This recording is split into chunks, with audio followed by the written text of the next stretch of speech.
Tonight we're going to hear three very wise people talk about how we're doing on the UN's global goals, which are also called the Sustainable Development Goals. And your moderator is the director of the University of Iowa's Office of Sustainability, Strategy and Kuros, and he is going to lead you through this. Thanks, Barb. Mics are always interesting. You get really close to your mouth and then you can't, you're not audible. So I'm Stratus, as Barb mentioned, and I'm the referee tonight. So I'm going to let Dr. Davis Cwiertny and Dr. Jerry Schnoor talk a little bit about the SDGs. I'll introduce them very briefly, not through the long bios, but Dr. Cwiertny is the director of the Center for the Health Effects of Environmental Contamination, if I got that right. And he also is a professor in engineering and also with a joint appointment in the Department of Chemistry.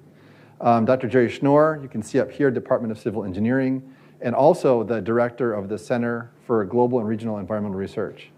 So they have this breadth of scholarship across the university, and they talk about these issues from multiple perspectives, so they're great coverage tonight for the issues that we're talking about.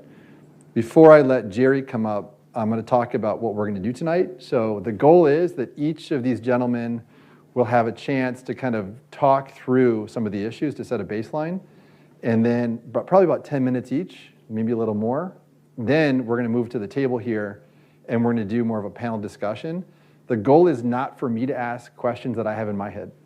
So I will, and I have a lot of things I'd like to ask, but for all of you, we have a mic that's here, and please, based on this or things you came to this meeting with, ask questions, and then we'll just have the guests talk about them, okay? So the only thing I will say, and I'm getting to the age now where I can joke about this, but I remember when the world was going to end because Y2K was going to shut down computers. And I was not that young when that was occurring. And that's at the same time that we had this turnover, right, this switchover. Up until that point, we had the United Nations Millennium Development Goals, is what they were called. And that was a set of goals that was out there for the betterment of humanity and trying to do good things in the world through the United Nations. After that point, they updated those goals, right? So the MDGs, MDGs became the SDGs, the Sustainable Development Goals, because the UN realized that a lot of this stuff was encompassed by this notion of sustainability. So what we're talking about today is how has that moved, that MDG to SDG transition? And the reason it's important, why we talk about the SDGs are, they give us a way to benchmark, to measure, and to think about progress in a systematic way. It's one thing to say we need to be more sustainable, right? It's another thing to say, what does that involve, and how do you measure it? And the question is, are we good at measuring it? It's really complicated. And then when we set those measurements, are we reaching them? So we'll talk about those things tonight, but I'll let Dr. Schnoor come up now and present a little bit about his piece on assessing progress on the SDGs. Thanks very much, Stratus. I have a lavalier mic on. Can you hear me? Oh, great. First of all, thank you for that nice introduction, Stratus, and good to be here with my colleague, Dave Cwiertny. And also, congratulations to you for being here on a night when Iowa is playing Indiana in the middle of a men's basketball game. If you stay for 2 more weeks, I'm involved in another one. Iowa's tending Iowa's land in the middle of the Super Bowl game. You'll get even extra credit for that. Jerry above Taylor Swift. As Stratus said, it's about the Sustainable Development Goals. I was actually there on September 23rd, 2000 in New York City when they first adopted the Millennium Development Goals. I was involved in that. And I remember traffic was incredible. There was no way to get around New York. But at the time I thought, well, how good? Because for the first time, people are going to try to think about really the entire human condition. What can we do to improve, looking broadly across the whole planet? And I was a rookie, I was a novice at this, and it really made an impression on me.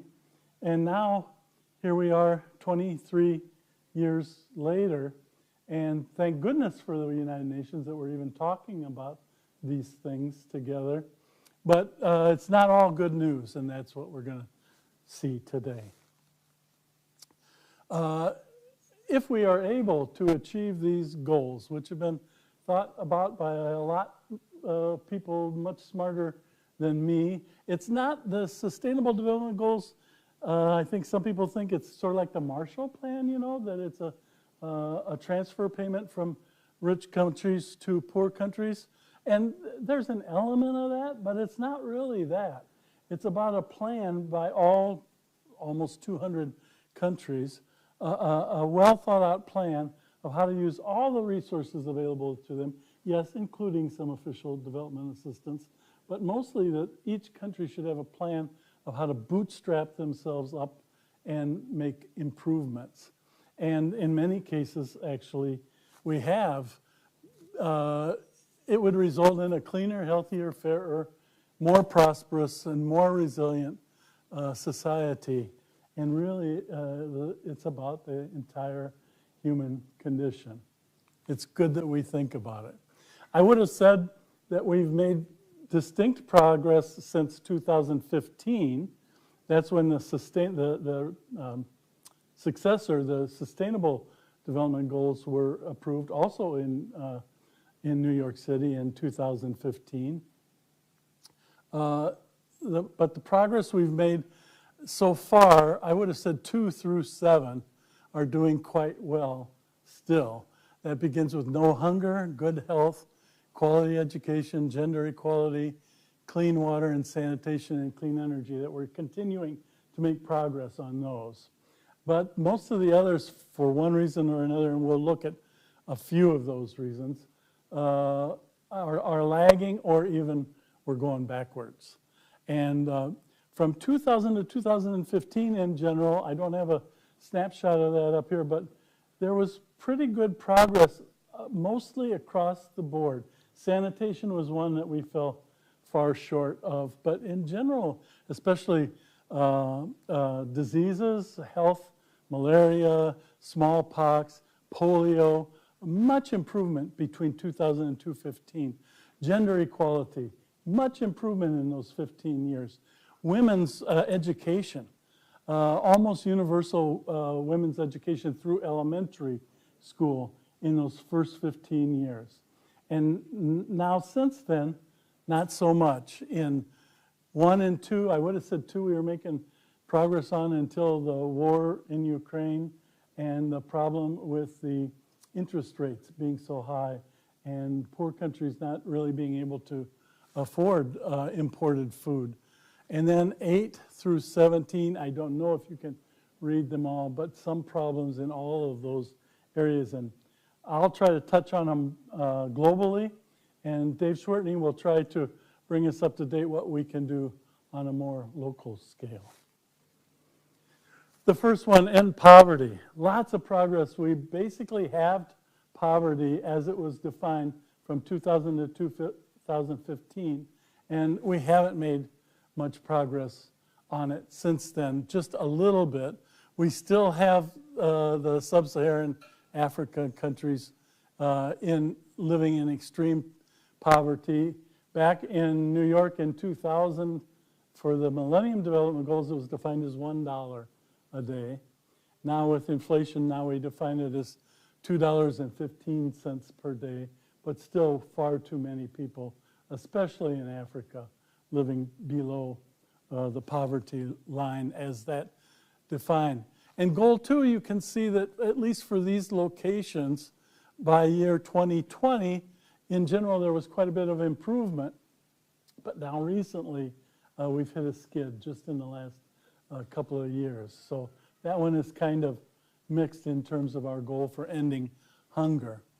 Water and, I'm skipping around a little bit. Water and sanitation for goal 6 is still looking good.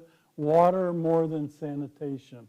More and more people with access to clean drinking water, safe drinking water, and not so many more with access to sanitation, toilets, and so forth. Energy for all, a lot of improvement, especially because many of the less advantaged countries have leapfrogged the rich countries and begun to install solar and even wind power, and have greatly improved. As you can see, Haiti, Rwanda, the red one is Afghanistan, the orange one is India, coming up towards almost 100% of the population with some access to electricity. Mainly these are, the big improvements are renewable forms of electricity, which have come on strong and made good improvement in this particular goal. Energy for all also has to do with, as I said, renewable sources. And here you can see the fraction of people who have access to renewable energy: solar, wind, geothermal, hydropower, bioenergy, and marine wave power, shown in the brown as the fraction of people who have access. Interestingly, the developed countries have lower percentages who have access to that renewable energy. We're only at about between 10 and 20% in the United States here. Goal 8 is sustainable growth and employment, and we're not doing very well on that. If you look at the annual growth of GDP per capita, the blue countries are doing pretty well, and once again leaving behind Africa and a few others. One of the problems is inequality, both in our country and many countries. This is income inequality. We could look at wealth, which is even more stark. But income inequality, the darker the color, the more the income inequality. And so the oranges, the dark oranges, have lots of income inequality, like Brazil, shown here. And, but the United States is not one of the leaders, coming in at something like 16% of the people living below 50% of the median income. So not the improvement that we would like to see here. Climate change also not very good if you think about the countries that emit the most greenhouse gases that are the cause of climate change. Here, the darker the color, the worse. China's number one in terms of total emissions, but close behind is United States. And of course, if you look historically at our emissions through the last, let's say, 50 or 100 years, we are number one by far in terms of the development that we've achieved has been by using fossil fuels. So the total historical emissions are the most for the United States. But right now, on an annual basis, it's China and the United States, and then India and others, as you can see here. We're not doing the United Nations goals for climate change. We are falling short. Goal 15 for ecosystems, also the purple colors here show it's an indexed number of species going in danger of going extinct in our lifetime. And you can see that, once again, actually the whole world is in danger of species going extinct, but it's especially bad in the purple and the magenta colored countries shown here.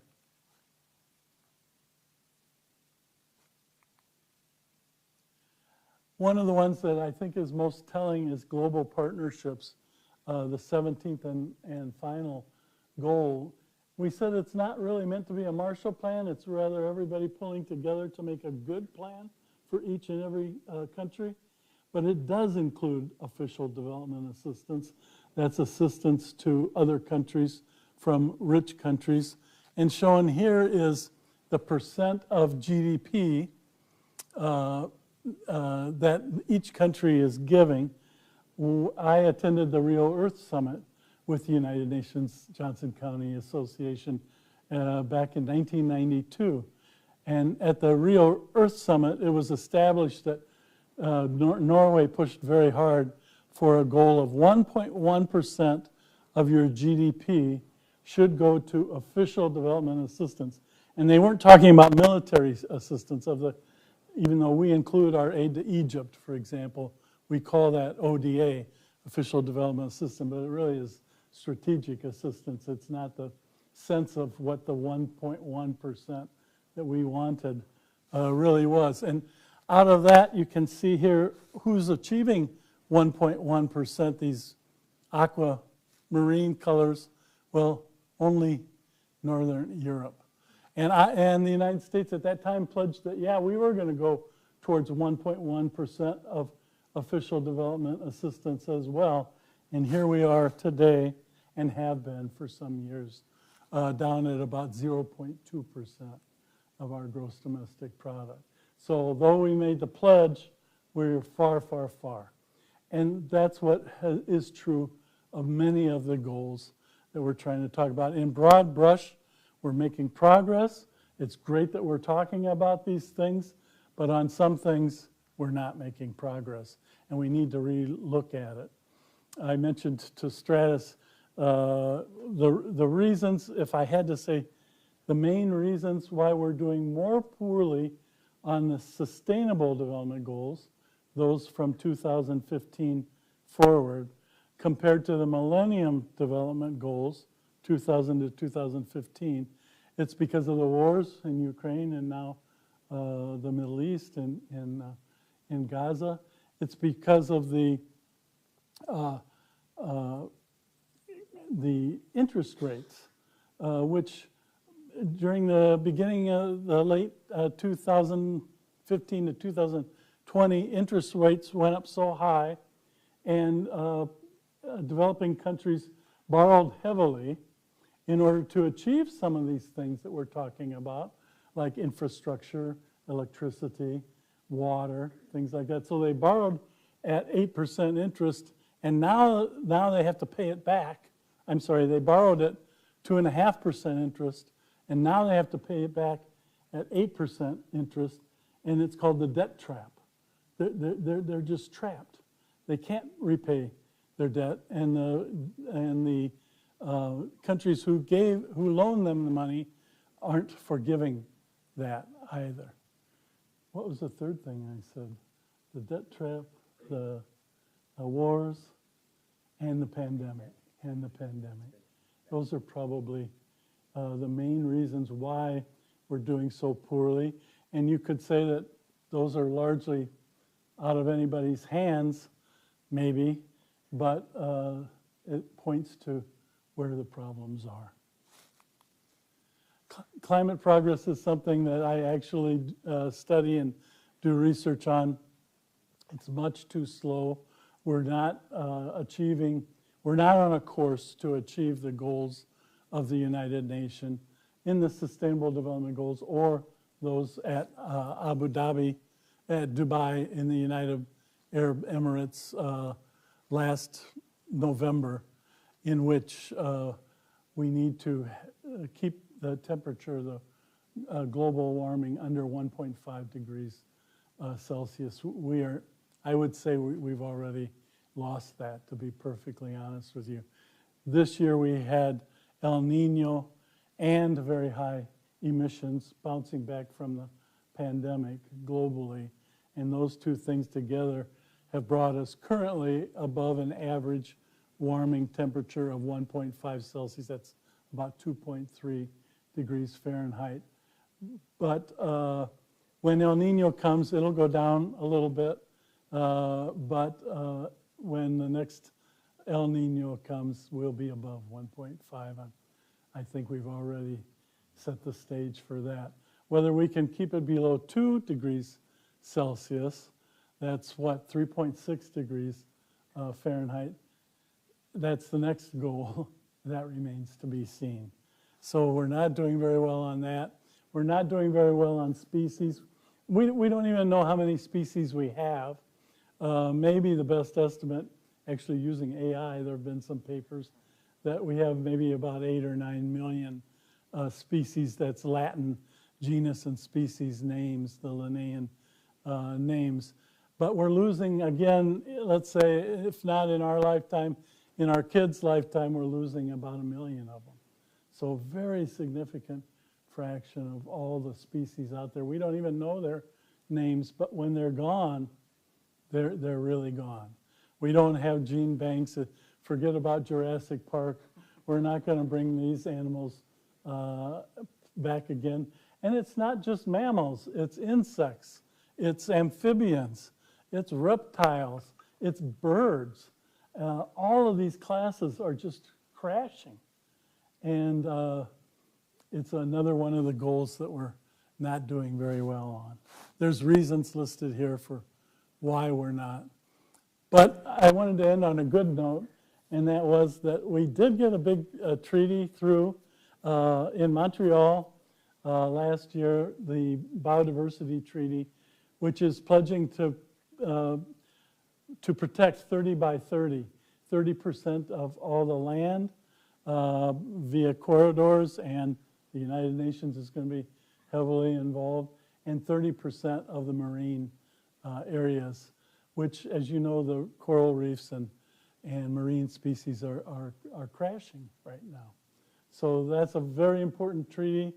Gives us a lot of hope that maybe we can begin to start to decrease this loss of species that we're having.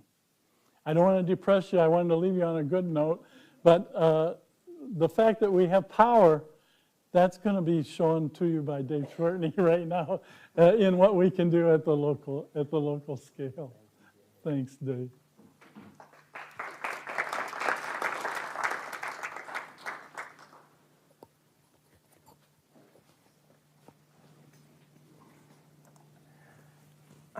Yeah, so that was wonderful by Jerry. I should acknowledge that there was going to be a third speaker, Dave Bennett, a colleague of ours in Geographical and Sustainability Sciences. He had an emergency and wasn't able to attend.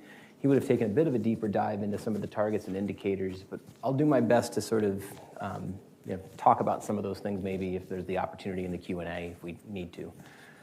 To balance out what Jerry was covering, we thought it might be nice to talk about this question of, well, how do we make something like global goals relevant to Iowa City or Johnson County or any community for that matter?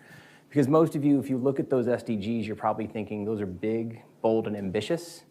And how do we make that relevant here? And so we've started a master's degree program in sustainable development at the university. I teach some of this to my class. I've tried to present it in a way, hopefully, that is enabling. It's about what we can do locally. And so you should know there's very rich literature and research going on in this area right now. And I think this title gets at it. We need transdisciplinary innovation at the local scale. Transdisciplinary is what we're using to say we don't just need academic researchers, we need communities involved. We need to transcend disciplines. We need to transcend sectors. And it needs to be at the local scale. And what they did is they looked at the literature and they sort of summarized, well, here's a roadmap that we could do that. And I want to share that with you. But first and foremost, it's acknowledging the challenge. That the SDGs are broad and abstract at a global scale. And how do we connect that with locally specific actions? And not to give away too much of where I'm going, you can sort of see it in this language I took from there, right? That we need programs that better account for the local environment, the socioeconomic circumstances, the mosaic of diverse aspirations and interests of social groups, organizations, and individuals. So we need to think about how we can reframe SDGs locally, taking account what we see as our differences and our strengths here in communities at a smaller scale. And so what they're advocating for, and I completely get behind, is this idea that we need something that's more bottom-up and grassroots. It needs to be far more participatory. We need to value the different scales of governance at communities, cities, and businesses and the roles they can play. And these are themes we've seen from the UN through time, saying that these scales of governance are going to be important in how we implement the SDGs. So what are some of the key takeaways if you look at where we're focusing on localizing? The first is we do most of our work in cities. And I like this idea that what they're trying to advocate for is that the SDGs can inform public participation and basically provide a common framework. You don't have to adopt all of the targets and all of the indicators that the UN is using to track progress that Jerry just discussed. Each SDG has a series of targets, and each of those targets has metrics underneath them, some of which we can't even measure, to tell us how we're making progress. But what this is saying is, broadly, this can be a framework where we can think about locally meaningful and legitimate actions that we can connect to those national and local agendas.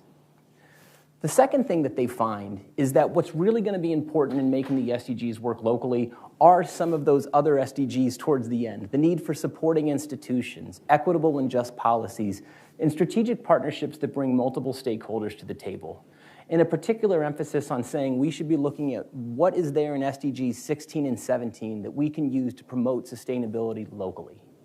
So 16 is one that when I present to my students is overwhelming because it's peace, justice, and strong institutions, and you can read it there. Promote peaceful and inclusive societies for sustainable development. Provide access to justice for all. Build effective, accountable, and inclusive institutions at all levels. And you look at the United States and you say, we're not doing that at a lot of scales. And then if you dig deeper, I talked about targets. If you look at the targets that are up here, they are aspirational, right? Protect children from abuse, exploitation, and trafficking. Reduce violence everywhere.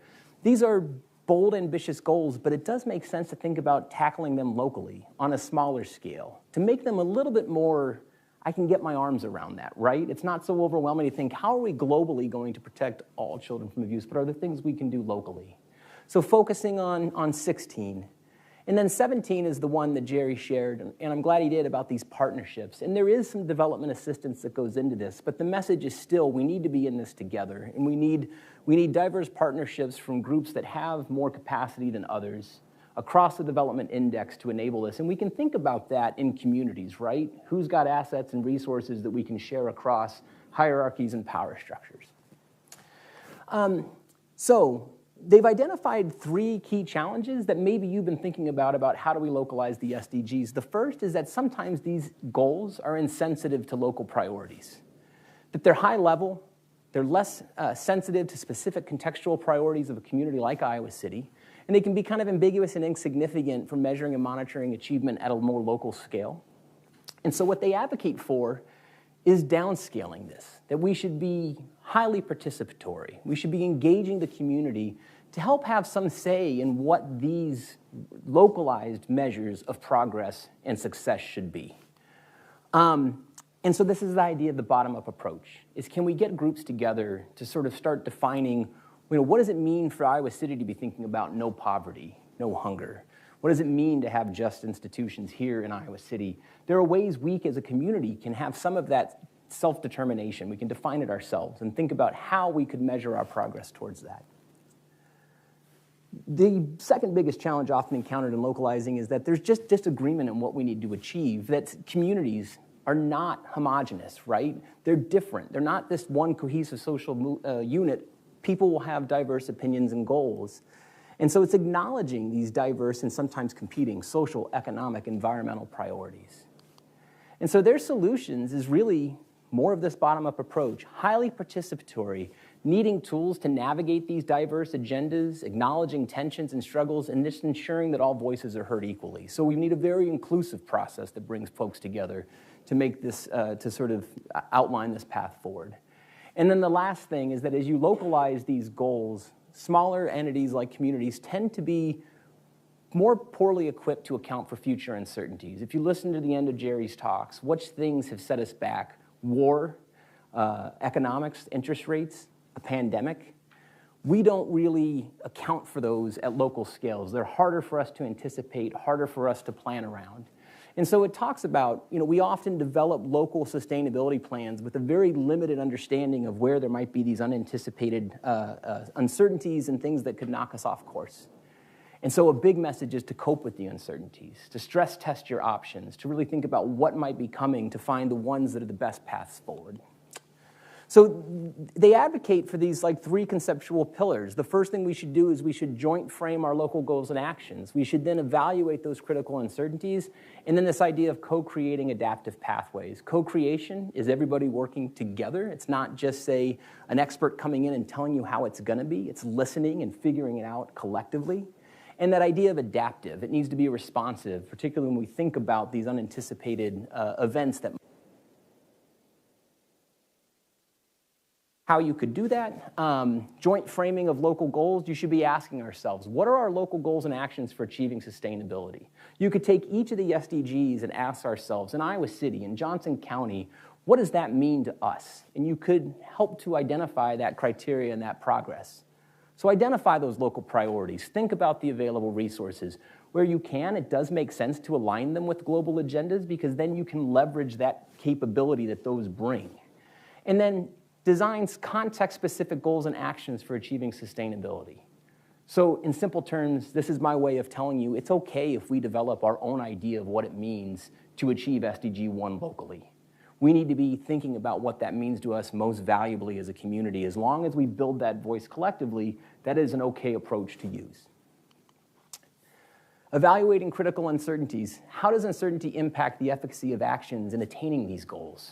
We're really bad at thinking about uncertainty. We're really bad at communicating risks. And so it really is requiring you, as you sit down and lay out a roadmap forward, what's uncertain? What future scenarios might not we be able to anticipate? How can we analyze the efficiency of different actions under these transient changing scenarios? And finally, can we think about ways in which we can test them? When I teach my class, one of the key competencies for sustainability is a competence around anticipatory competence. You have to be able to envision what's coming down the road. We don't take enough time in thinking like systems. Jerry's been a leader in systems thinking. How do we see these connections, not just currently in one time, but through time, through space? We need to just approach these problems differently. And then finally, co-creating adaptive pathways. How do we successfully implement actions to achieve localized goals under this uncertainty? And so this is all about getting people on board together, designing signposts to signal future change, adapt pathways over time. You need to be monitoring changes and making sure you're responding. So you're probably saying, like, these are a lot of words, Dave. How do we actually do this? What I like is there's plenty of case studies out there. And so I want to end with some more tangible things that are out there.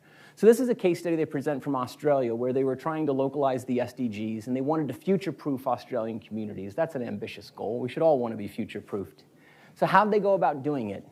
Well, it starts with a listening post. So they simply set out a stall at a common area in public space and asked people, which SDGs are most important to you?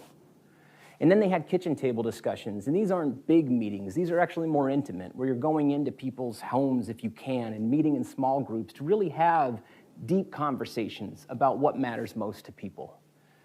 A community open house, you have to share back what consensus develops. Here's what the group's thinking about doing. Do we agree? Where are there some common themes that we can identify?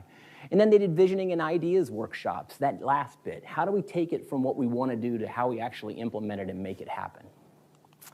If you're wondering, this is how that listening post went in terms of how people identified their most important SDGs. Most people cared about life on land. That's the biodiversity issue that Jerry was speaking of. Behind it are good jobs and economic activity and growth, clean and affordable energy and clean water and sanitation. But that's an interest. I would love to see what Iowa City would respond to this if you asked people what their most important, what SDGs they valued the most. We could start there, and from that, build out where we could go to make meaningful change. I just want to end. The UN has acknowledged for some time that we needed to localize, like the role for communities. In fact, well before the MDGs, there was something known as Local Agenda 21. And you can read about it, but the important part was here. It's that idea of lower levels of governance that are more close to the people and the role they have to play to getting people to want to buy in. So you can go and look at Agenda 21. As you dig through it, it's the beginnings. It's essentially the nucleation of the MDGs. You can go to local2030.org. The UN has put together a really fantastic website on what we need to do to localize SDGs. You see still a heavy influence on COVID-19 because the pandemic was this big step back in our progress.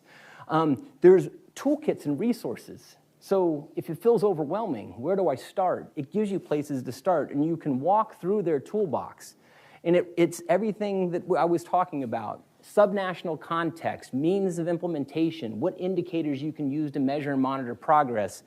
But it acknowledges the need for these sustained exchanges between global, national, and local facets. We have a role. And so if you go through it using the toolbox, you can kind of click through. Say you want to get into raising awareness, you can click on that. It gives you an advocacy toolkit. It talks about established best practices to engage. You're not alone, like you have a place to start. There are a few best practices that I want to end on that I just simply would advocate for. And the first is this concept that we also teach our students is design thinking. It's rather than us assuming we know the answer, it's going and starting with meaningful, authentic relationships and conversations where you let the people tell you what their problem is and then you design a solution around that. That's a different way we can train our students at the University of Iowa, but it's a great way to engage with citizens is don't assume you know what their problems are. Let them tell you. So start by listening. It seems so simple, but we just don't do it. Citizen science. I want to acknowledge I was recently corrected for using citizen science where some people find that exclusionary. They'd rather use participatory science because not everybody needs to be a citizen to participate. And I understand that. But we call it citizen science. There is citizenscience.gov. It's a way in which we can participate in data collection to help measure progress. Many of the targets and indicators we didn't have ways to measure or effective ways to collect data. We're realizing we can use us. And studies have shown that one of the best ways to get people interested and keeping them engaged is through something like citizen science. And so there's opportunities to think, what can we do locally? Get people involved. And then absolutely, you have to engage youth. Younger folks want these goals. They want to see this progress. And so most will say that if we're going to localize, if you want to actually get people to believe in what the SDGs are about, get the youth to help show us the way. And maybe combine those things. Listen to the youth about what they want as solutions, and maybe we build around that, right? So I'm going to end on this one sentence from that paper that I like. Transformative change can be realized through a series of short-term, what they call low regret, and long-term high investment actions. We can get started with the easy stuff, the ones that if it doesn't work out, there's not much regret behind it, all the while thinking about high-impact, long-term investment that we need to push towards these ambitious goals locally. So that's what I got. Thank you so much. And I think it's probably time for a panel. Yeah. I think we can sit at the fancy table, and I can ask you all some questions here. So I think we have a mic floating around. Barbara, do you have the mic, or is it? Jason has it. Jason's got the mic. If you have a question right away. I'm actually going to ask the first. I'm also going to close this so we're not just staring. I'll leave mine on if it's not annoying, so I don't. Yeah, I think it's easier to pick it up for the recording, right? Is that correct? So, I'm going to ask a quick question. And this is just about when I teach about this and talk about it quite a bit. Between go back before 2000, but especially from 2000 until now, a lot of the gains in these goals are because of the Chinese miracle, right? So if you look at it at an aggregate level and you take China out, the progress has not been that great. And so as China slows down, or in some sense, we're seeing some problems in the Chinese economy, the wind has been taken out of these sails. And so this has not been an equal opportunity expansion over the last 20, 30, even 40 years. It's really been the Chinese miracle taking 500 million people out of poverty, and that's driven this. So how do we translate that to countries that have not seen any success in the last several decades? I mean, I can start. We talk about progress in one of the classes I teach, and one of the things that always jumps out is that we tend to do better if you're higher on the development index, and those countries that aren't making that progress. So there's disparities. Even when we say we're making progress, you need to appreciate there's disparities in that progress. And so Africa, Oceania, some of the real impoverished countries are struggling. And so there's responsibilities, I think, from more highly developed countries to push resources towards them, and that's part of Goal 17. Mm-hmm. But there's also other ways where it's really interesting. Jerry showed it how Africa is doing really well in renewables. We aren't. There was a study recently that was looking at where we put R&D expenditures in the US and compared to other countries. Other countries are putting more money into the SDGs than we are, so I don't even know that we lead by the right example. Mm-hmm. So maybe I'm not exactly getting at what you're saying, but it's just acknowledging those disparities and realizing that we need to be doing more to set a positive example for what we should be doing in our investments and how we want to move towards the SDGs and helping where we can, right? Because the last bit, the other thing we talk about a lot is trade-offs. If we raised everybody out of poverty to achieve that SDG, we would put massive stress on water resources, on consumption patterns. And so it's the acknowledgement that to lift some up, we're going to have to drop some back, right? That achieving this, there will be trade-offs, and it's going to come across those income levels. And I don't think we're thinking about that well enough. And we should want to lift folks up, and we should acknowledge that to meet sustainability goals, that means we're going to probably have to, stop living in some of the ways we are beyond our means. I don't know if you have anything you'd like to add to that. I was just going to say to Stratus's great question that it is true that the China miracle from, I don't know, let's say 1979 to current day, the notion that they have moved 500 million people up out of poverty into the middle income, that's unprecedented in human history. It's really quite an amazing feat when you think about what happened in such a short time.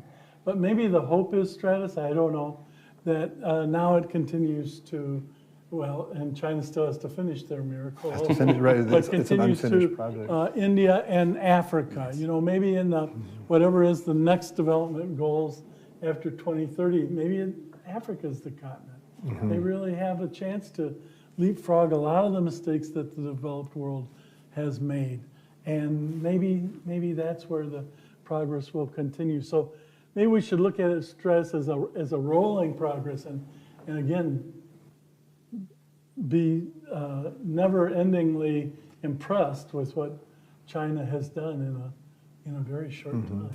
Yeah, and I look at the population trends across the world, right? We look out to 2070, let's say 2050. It feels like, some of us in this room will be here.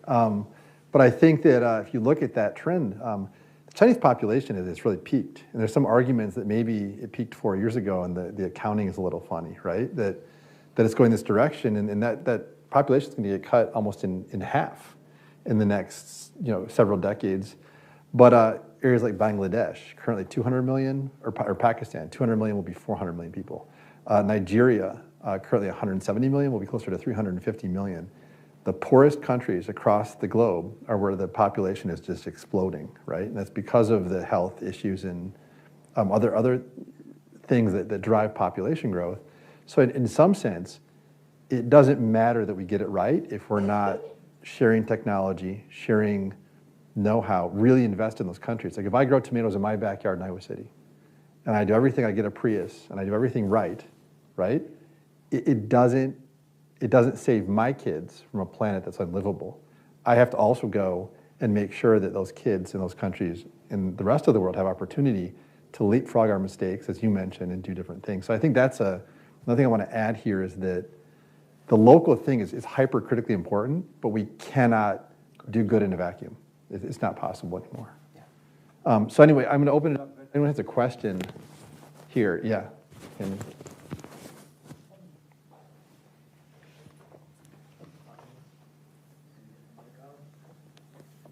Can you hear me? Yes, we can. I had a question for Dave about localizing SDGs because you talked a lot about metrics and progress, and the case study, but what does progress look like on a local level? What could you implement with that data? Yeah, I guess my feeling there is it needs to be defined by the community, right? My ideas of what progress would look like in a community like Iowa City, Johnson County are probably different from others in the room. And so I don't know how to answer that the right way other than to say that I think that has to be a process where there is some collective determination of what that looks like. Like, what are the right things to measure, right? And then you can track progress that way. Did the Australia case study have an answer that they came to? Yeah, so one of the communities they sort of laid out a future path forward, worrying about primarily access to water, access to food, and then their big disruptive event that was the uncertainty was local fires. And so sort of charting out a connected sort of map, if you will, of choices and sort of pivot points along the way of, okay, if we plan on investing in this area, where are we drawing down in others, how much more vulnerable does that make us to a fire? So it is that local context. To that community, they were a farming community, they knew they needed water, they knew they needed land, and they knew that their economy was tied to food production. So they set their metrics around some of those to make sure that they were aligned with food and water and life on land as their primary goals. So that's just one example that they talk about in that particular paper. So again, I would largely say it's thinking about where we've got room to make change locally and where we maybe don't need to tackle all 17 SDGs to start, but figuring out what progress looks like that can be meaningfully measured and that we have the capacity to actually make a difference, right? I think there's a reality about setting metrics and targets that are realistic and not setting anything that's too ambitious or high that we probably can't achieve. Maybe Laura Burgess can help us answer that question.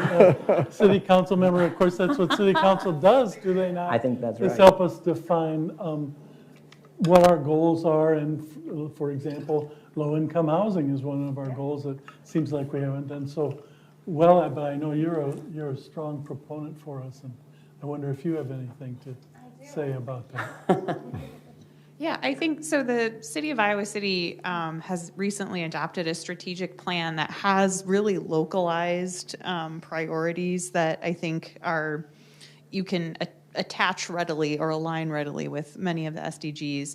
And I do think in our case, it wouldn't be water, it wouldn't be fires that we'd be concerned about for uncertainties, but we have absolutely the crisis and affordability of housing.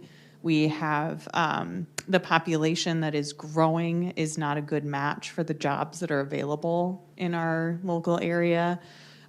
We have disparities in criminal justice, for example, that aren't really improving. We can look at metrics of education of our children in the local school district.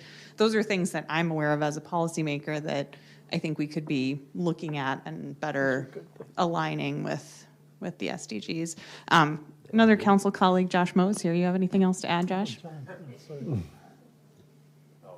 I was thinking when you were talking about the strategic plan, how we should actually go through the process of mapping, how those actually map to directly. They all do. Yeah, and I just was thinking, we should literally do that and have that exercise to see where we're mapping to those things. And you guys hit the nail on the head with affordable housing. I think is the thing that we heard through this last election cycle is a crisis here. There's thousands of people who cannot afford a place to live, but yet we're growing, and we live in a state though that's depopulating. So I think that's the context that we live in a state that's depopulating and politically different than us. I think is also one of our challenges here. Mm-hmm. I don't have anything else to add. You did a good job.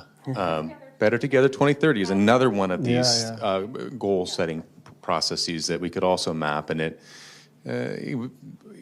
it's probably wise to bring them all together so that we have a common language to talk about the things we're working towards. Yeah. And I would add too, from my end, because I was part of the Climate Commission for a while, and Sarah Gardner and her team under Jeff Ruin Megan Hill are doing a tremendous job with a very comprehensive climate action plan for a very small city, right? Comparative to, we look and we punch like a much bigger city because of that commitment.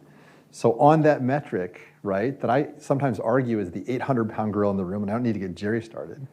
It's the 800-pound gorilla in the room. You get a lot of these things, you get nothing from a lot of these other goals if you don't figure out the climate piece. And so that alone, it's not that is going to solve problems like inequality and education and so on and so forth, but if you don't have that, these other goals become far out of reach, especially for countries that are farther back technologically. So we're getting that right at a minimum, and it puts a floor under our ability to address some of these other things down the road. I think there's a comment here, a question here. I just want to follow up with Josh and Laura. Thank you so much for being here, and thank you to the speakers. I think oftentimes the SDGs are siloed so that you're looking at one off, when they're actually in that complex systems. So I took a course, it was out of MIT. The algorithm basically said the ethanol problem out of Iowa was causal of the Arab Spring because the food supply was transformed transitioned from going to starving communities towards ethanol, which is a sustainable development solution. So I often wonder how educational systems, healthcare systems, wealthcare systems, housing are isolated in silos. So we have a housing crisis. 6,000 people are apparently on the waiting list, and not everybody's on the waiting list. However, we have innumerable new developments that are bankrolled, even if you don't have the resources because of the wealth system in this country. So, in other words, you have a 20% empty luxury housing, and then we have the Chauncey that was $14 million. TIF, that's tax incremental financing for develop. You pay. That's like we have paid for the Chauncey, right? And that could have gone to develop. That could have gone to housing. And I always say we should fill up the Chauncey Hotel with artists, firefighters, teachers, frontline nursing, COVID crisis folks. But no, so I'm saying that now to our beloved council members. And so I feel like when we practice solution making, even at the lowest hanging fruit, we look at it one by one by one, whether, but the Sustainable Goal 17 is really the most alluring to me, because if you don't recognize that a child, the youth that you want to invite, is a whole person who has a whole brain, not just a left and right, but also a right creative brain, innovative, intuitive, insightful brain.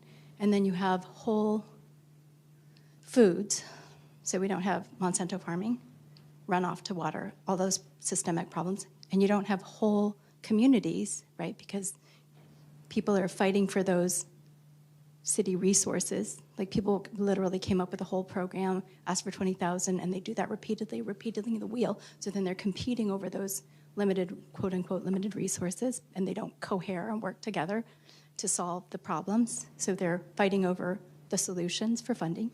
And then whole earth. So right now, the globe, as I saw it, was the global north is doing great. They caused so many of the problems in the global south, and the global south is struggling. And Ed, I can't think of his last name right now, he's in Costa Rica. He's trying to do the good work, but he said basically we need to pay Africans a fair, livable wage, and we can barely get that done in this state, although people are really trying. And the university does a great job. So to everyone who's trying, like, that feels like a Christmas miracle or New Year's miracle. Anyway, so my point is, how do we start to look at the problem accurately? And maybe the metric isn't a one-off, but maybe the metric is how does this cohere like nature itself? And how did China get to do that? So my father was a Fulbright economist, and his paper was cited 20,000 times in China, and it was how Korea collapsed in the economy and then made itself back. So Korea is a third world country 40, 50 years ago. It was like Pakistan, but they're imitating the United States. So we have all these places that are imitating the United States and Japan. So India, are they going to imitate, in other words, I think the problem, sorry, I know, I'm gonna be done right now. The problem might be when I go to the mall, even in places like California, it's filled with immigrants. Because the dream for the house, the dream is to have the clothes, the brand names, the house, the second house, the third house, the 12th car, right? So how do we incentivize we're enough, we belong authentically, and that we are empowered to do something here that can matter there and everywhere. So I just want to end with, I'm offering a class to high school students. It's in collaboration as a beta test with the International Baccalaureate, possibly Waldorf, possibly this other school in Virginia that's a flow state. Okay, good, stop. Okay, stop. Okay, anyway, the course is for youth and possibly college students to start reframing ourselves, our relationships, and the problems so that we think our way through not only generative listening, but actually the solutions like the I Arab think Spring we problem. need to- Stop. We need to keep, we only got a couple minutes, so it's, Okay, I know. people I know. can hang around. I and feel like hear. I'm at the Oscars and I just went over and I thanked too many people. Okay, here. Thank you for that. I mean, I will just say, I think the point you raised about the connectedness is critical, right? I think we've acknowledged that it's established that these SDGs are interlinked, and you have to think about them collectively and holistically as you make decisions around which ones you want to work towards and which ones you don't, and acknowledge the trade-offs, as I was mentioning, that if we lift everybody up out of poverty, we massively ramp up rates of consumption in a way that's unsustainable. And then the last thing I'll say is the UN, there's a big push for them around the SDGs about there needs to be self-awareness, there needs to be ways in which we reframe the paradigms of how we value and think about problems.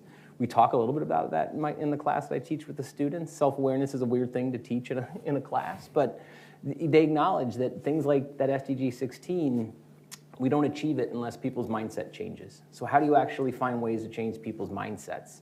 That's a completely different challenge, right? So I do hear what you're saying, and I think there's a lot of value and merit to some of it. Yes. Do we have time for another question? And I don't know if you, I'm good. we can go past 8, but if you need to leave, we can take a few more questions and continue.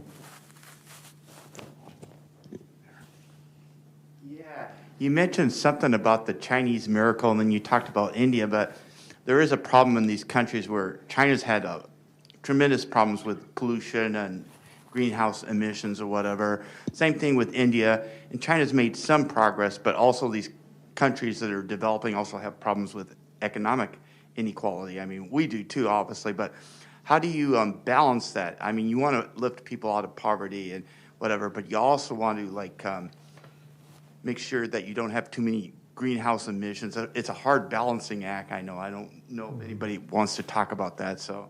It is, and if anything, we're in the United States total hypocrites, because we're the world's largest oil producer and exporter now. And we have been for many years the world's largest exporter of refined petroleum products, and now LNG. So coming back to how our benefits can cause other people's problems, that's certainly true. But I don't know if you noticed that there's so many slides and data, but in terms of income inequality, China is better than the United States right now by that particular measure that the United Nations uses. India is not there yet, but China really has done an amazing thing. Yeah, and I to your comment too, I think that there's some economists even surprisingly who've looked at the Chinese GDP miracle, right? And they've assessed that at the cost of the environment, that if you really factored in externalities and the things that have happened to air, soil, water quality, that there's in some years there's been negative GDP, because in a sense borrowing from the future, you're borrowing from future generations to achieve this really dramatic growth. Like you said, it's complex though. How do you not acknowledge that people have been lifted out of really dire poverty? Kids are dying of preventable disease no longer. They're getting an education. They have electricity in their house. And how do you say, in a period like that, we can't do that on behalf of the environment? That's what I teach students. The trade-offs are difficult and complex, but this is a problem, right? If we grow in a paradigm that borrows from the future bank around biodiversity as we think about it, and the ecosystem services it provides, you end up sort of undermining that progress at some point. You find a point of stagnation and even reversal. So that's a really terrible conundrum, I think, that you pointed out here, and Dave has, that you have to think about a paradigm shift to a certain extent, and what is progress? And I think there's an argument that sometimes, right, like Yvon Chouinard, who's the founder of Patagonia, said, if you're walking to the edge of a cliff, right, and you come to the edge, what's progress? Is it taking another step forward, or is it doing a 180 and taking a step forward, right? And so what that looks like, I think, is absolutely baked into this, and I glossed over it because it's an uncomfortable truth about the way we think and measure progress. Yeah, and I think that's a good segue to acknowledge that there are lots of folks who don't like the SDGs because they feel it is too geared towards things like GDP. I mean, we do talk about that too as we teach it, is that there are folks that would argue that we are far too worried about those economic indicators for some of these metrics, and we should be thinking more in other ways of like human value and other ways in which we could evaluate progress. And so just acknowledging that because it's out there. Other questions?